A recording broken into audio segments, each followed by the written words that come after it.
Welcome to Indiana Sports Beat Radio, brought to you by the Hard Truth Distilling Company in Brown County, Indiana. So for the thousands in attendance and the millions watching around the world, it's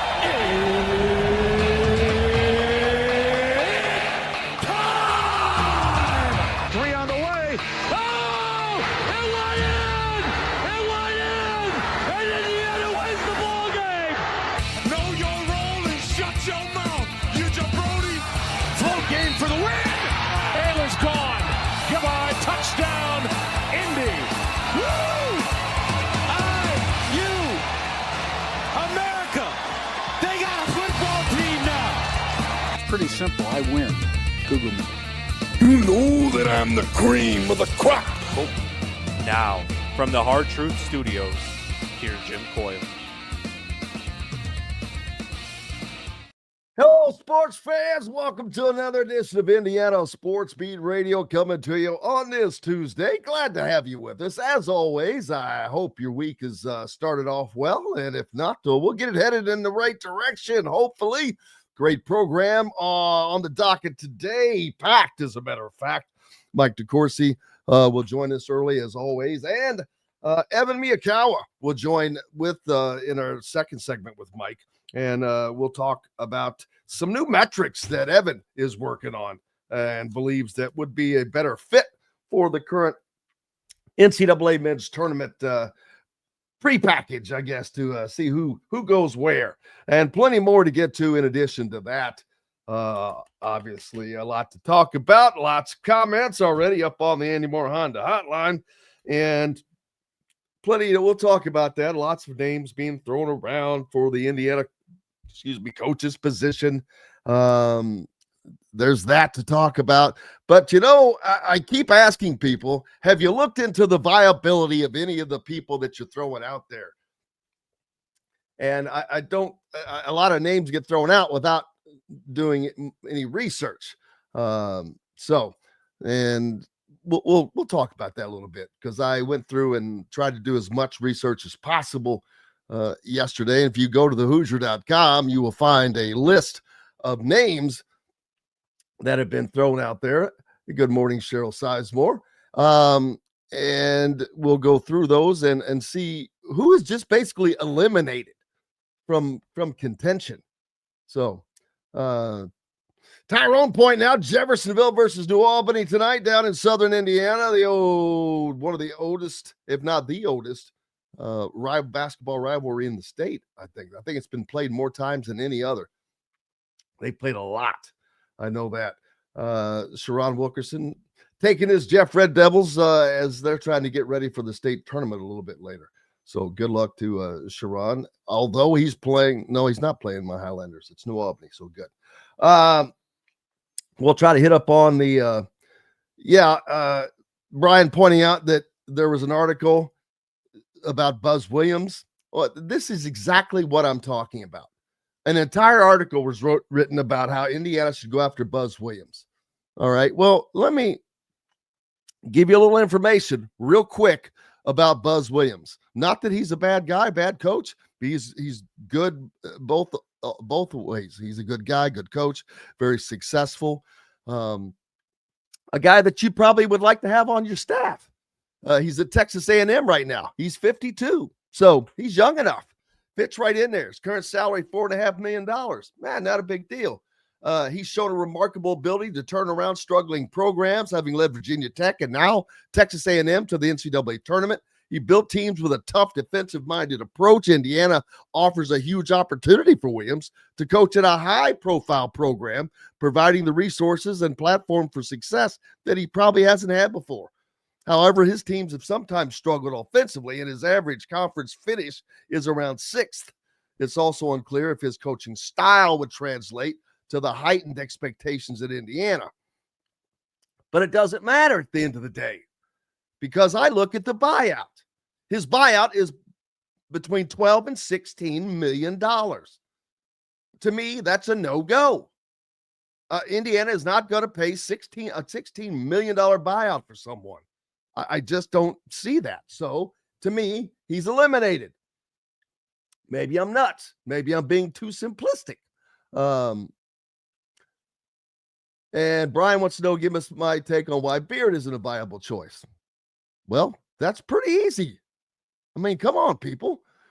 Do you think or Indiana University has a female president, first of all? And I'm not saying that that is less than a male. It's not about that. It's about the issues with Chris Beard.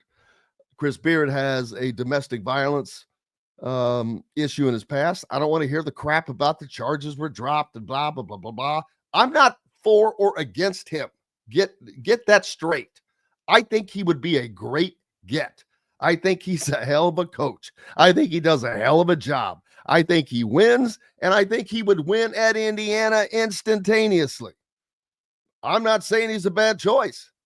I'm just giving you my opinion on why it won't happen. I don't think it'll happen. I don't think it'll happen because of that, period. And that's just the long and the short of it. I don't, it's not about judging. I'm just going through the facts. That is it. That's quickly, precisely why. And again, I will tell you all day long, I think this position is Dusty May's to take or turn down. He fits in every category. He checks the boxes. His buyout is more than attainable, which is a little odd considering he's in his first season at a Power 4 conference school. That's no accident. It's so he had the opportunity to make the decision if it came to be. Now, that doesn't mean he's going to make that decision. It's a hard choice for him to leave a place where he's very happy, where he's been treated very well, leave a place that took a chance on him to bring him to the big time. Indiana didn't do that, not when they had the opportunity to. But I still think that he is where it starts and ends. It will be his to turn down. And that's where it starts and ends for me as far as options on what I think Indiana is going to do. This is not my belief. This is not who I think belongs there. Again, don't confuse the two. I'm delivering opinions on the facts as they are. I think that, and now if I ask myself, what do I think Dusty is going to do? Now that, I don't think that I have an opinion on that yet. I don't know. I think that this is a dream job. I think it's as hard as a decision as he's ever had to make in his life on whether to leave Michigan after a single season and take the dream job of his life. And all the other crap that people want to talk about, the situation that's going, none of that matters. None of that matters. It's a clean slate when you get there. When whomever gets there next, it's going to be a clean slate. But we'll see. I just don't think that. Now, there's another name that I also think is a viable candidate this time around that wasn't last time. Doesn't mean that they are, but Scott Drew at Baylor, his buyout is only $4.5 million. He's 54. So all of that works into the equation. He's got, he's a Hoosier native. So, that kind of works into it, which means he knows the Midwest very well. He's won a national championship at Baylor, but that was right before NIL and the transfer portal. And maybe he's ready for a change. Maybe he's ready for a new challenge. And of all places to do it, why not at one of the places that offers the most resources available? The basketball state. Very possible. I think that he's doable this time. Last time it just wasn't. So there are two names right at the top that are very, very good choices. And you've got Chris Beard. I'm not eliminating him. I just personally, I don't think that Indiana goes there for the obvious reasons. And people can say, who's happy where all they want, but at the end of the day, you don't know what changes. Dusty May's happy at Michigan. Of course he's happy. Of course, Scott Drew's happy. He's making $5 million a year. Why would he not be happy? It's not about being happy. It's about being happier or a challenge. Guys, that's the thing you have to understand. These guys like challenges as well. And sometimes things get stale. And again, with Scott Drew, he won before the NIL and the portal were in existence. Right before it happened. Maybe a move to Indiana, maybe being the guy that returns Indiana to prominence is enough to draw someone, one of those two. We'll see. I don't think Brad Stevens is a viable name, so people can stop talking about that. Again, doing a little research. Do you know what Brad Stevens makes a year right now? $11.25 million a year without having the pressure of being a coach. He's the president of the Celtics. That brings its own pressure, granted, but yeah, there's plenty more. We've got plenty of time to talk about this. The great Mike DeCourcy is going to join us next. And then later with Mike, Evan Miyakawa will join us. And we're going to talk some potential new metrics to throw in. In the second hour, Joe Hillman will join us, and we'll talk more about the Indiana basketball situation. Glad to have you along, no matter how and where you're listening, whether it's on one of our great affiliates like 97.7 ESPN, the Ref, always the right call in Evansville, or the voice of the region, 1230 AM, 104.7 FM, WJOB in Hammond, Chicago, and in Fort Wayne on Fort Wayne's only sports station, 1380 The Fan. Keep it locked right here all day for great content. We're back with more Indiana Sports Beat Radio with Mike DeCourcy right after this break. At Ben Davis Chevrolet and Ben Davis Ford in Auburn, we're your one-stop shop for all of your automotive needs. We have the area's best selection of over 300 vehicles, including new cars, trucks, vans, and SUVs. Plus a huge selection of pre-owned vehicles in stock. And if we don't have what you're looking for, we'll find it for you. We also have top-of-the-line service and parts, plus a collision repair center, and we're competitively priced on everything. For sales, service, collision, parts, and more, we do it all. Come see us today or visit us online at bendavischevrolet.com and bendavisford.com. Whether it's a night out with the family, after work with colleagues, or catching the game with friends, Bubba's 33 is the place for you. Bubba's 33 offers a mouthwatering menu of selections that are all made from scratch every day. The portions are big, but the prices are small. And with over 50 big screen TVs, you'll never miss the big game. Bubba's 33, pizza, burgers, beer. If you're looking for a home in the Indianapolis area, you need Cheryl Sizemore from RE/MAX Advanced Realty. Cheryl Sizemore has over 2 decades of experience, and that could be the difference in getting the home you want in today's tough housing market. Reach out to Cheryl Sizemore from RE/MAX Realty at cheryl@indyhomepros.com or 317-701-0838. 317-701-0838. Let Cheryl Sizemore help you find the home you want today. Located on 325 acres in beautiful Brown County, Indiana, Hard Truth Distilling Company is the biggest and the best craft distillery around. While Hard Truth is already known for producing internationally awarded whiskeys and spirits like Hard Truth's sour mash bourbons, sweet mash, and hard road ryes, as well as their cinnamon vodka and the always popular toasted coconut rum. Hard Truth Distillery offers so much more. With a full-service restaurant, ATV, and distillery tours, as well as live music, you can spend an entire day at Hard Truth Distillery while making your entire family or group happy. And that's the Hard Truth. Hard Truth products are available across Indiana, as well as many other states. So no matter where you shop, if they don't carry your favorite Hard Truth product, tell them you want the truth, the Hard Truth. Hard Truth Distilling Company encourages you to enjoy all of their products responsibly and to never drink and drive.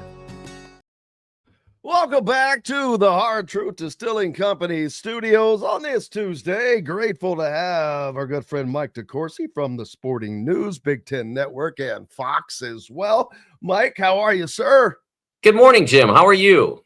Great. I'm just sitting here staring at your bracket, and as I was perusing quickly, what jumped out at me was there are 3 SEC teams at the number 1 slot, and I was just moving on to the number 2 seeds, and first thing I see is another SEC team at Florida, and then Texas A&M. And let's see, any more? No, I think that's it. That's all in the 1 and the 2, but that's enough. My gosh, that's an inordinate amount of teams, just showing how dominant they have been this year. How it's going to be almost impossible for the SEC not to win the national championship. Well, there's still not impossible, but almost. Yeah, well, I mean, you still have Duke out there to cope with, and Houston and Iowa State to a lesser extent. It won't be easy, but I would say that if it's take the SEC or the field, I'm probably going to take the SEC because I get almost the entire first 2 lines of seeds. But it is an interesting thing what they're doing, what they're accomplishing, and it shows that it's interesting because a year ago when it was the Mountain West that had a surprising number of teams, there were all these questions about the net rankings and how valid they were. And now that it's the SEC that's dominating, there aren't any questions. Now, I'm not saying that the net rankings are perfect, but they are what they are. And I don't think people always understand what they are or what they're used for, or what the purpose is. I don't think people understand the quad system in the way that they made it as simple as possible, and people are trying to make it complicated. It's not. If you have 7 quad 1 wins and I have 6 quad 1 wins, Jim, that means I'm automatically better than you. And the committee has taken great pains over the years to describe it and explain it. And I and Joe Lenardi and Jerry Palm have taken great pains over the years to explain it and describe it. And people just believe what they want to believe. It's surprising, Jim, in America in 2025 that people will just believe what they want to believe. But that's kind of how it is. A week ago, Friday, I posted the bracket, and I had Illinois as a 6 seed.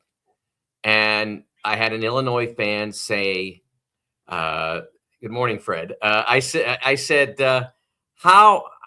The person said, "How could they be a 6 seed when they have such and such and such and such?" And I said, "Well," so I look at their resume, and I said, "They have 3 losses that are against teams that are out of my field."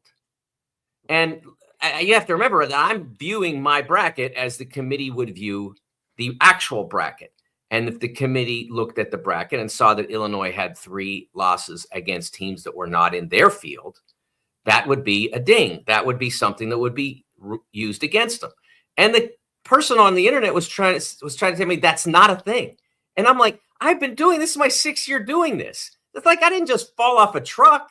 It's my 6th year doing actual bracket. It's my 30th year covering college basketball for the Sporting News. I mean, I know what they look at. I've never heard a committee member say that. Well, I talk to actual committee members in person, not just not just hear what they say on TV after the selection is made. These things all matter. And honestly, one of the things that I'll say, Jim, I was talking to in Memphis yesterday, and then I was talking to a Connecticut podcast, and the message that I reiterate is about the polls and that sort of thing. People are upset about the polls, and I'm like, why would you worry about that? It doesn't say anything about your team. Like the Memphis people, why are we 14 instead of 12 or whatever? Doesn't matter. It really doesn't matter. It's just empty validation, maybe. But if you really want to know where your team is going and where they stand and what their future might be, look at my bracket. Look at Joe's. Don't have to look at mine. Look at Joe's or Jerry's. Look at the consensus on the matrix, the bracket matrix. Any of those will tell you more about your team than an AP poll will, because whether or not I'm 100% right every year, and I'm not, I'm pretty close. And that doesn't make me unique. I'm not saying that I'm the best, but we all get pretty close to what the committee does because we've studied it, we've analyzed it, we've been doing it for a long time, and we're all in the pretty close in the ballpark. Like if I say by the end of the year that Memphis is a 4 seed, they're either going to be a 3, 4, or 5. It's not going to be far off that. At that level of the bracket, I'm not missing by 2 lines. It just doesn't happen. And so that's what you should be paying attention to is what, again, not necessarily what I say, although I'd prefer it, but any of the bracket analysts that you see prominently featured in the media are going to be pretty close to what the final score will be. Yeah, I think that you guys do an unbelievable job because it's not that easy. If it was, everybody would do it, and they don't. So that's what I always say about that. And if it was that easy, we'd all be millionaires because we'd be busting out ESPN or whomever's bracket busters at the end of the year and making money. So, yeah, it's not that easy. I want to, in our next segment, Evan Miyakawa was supposed to join us last week. He got sick, couldn't. He's going to join us in the next segment, Mike, to talk about that new metric that he's kind of come up with. He thinks that the quad system, it may be time to retire that, but I don't agree with that. And I look forward to that conversation between you guys. And that's why I wanted to have you two on and me just kind of get the hell out of the way, because I'm like, I know where where my level of expertise lies, and it ain't there.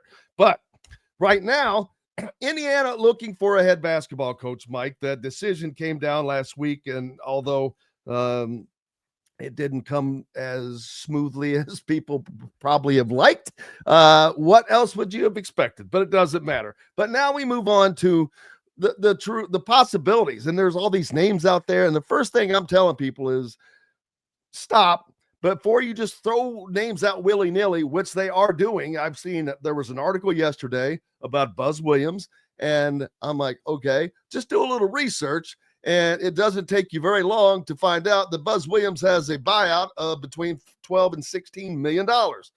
That eliminates him. He's gone. There were some other names. Somebody had a buyout of $21 million. I'm like, gone. I know what Mick Cronin's buyout is because I looked at that last year. And I was like, gone. There are just so many people you can quickly eliminate, and people don't think about that aspect of it. Then they want to bring up Brad Stevens. He doesn't have a buyout, but he makes $11.2 million a year without the pressure of being a college basketball coach.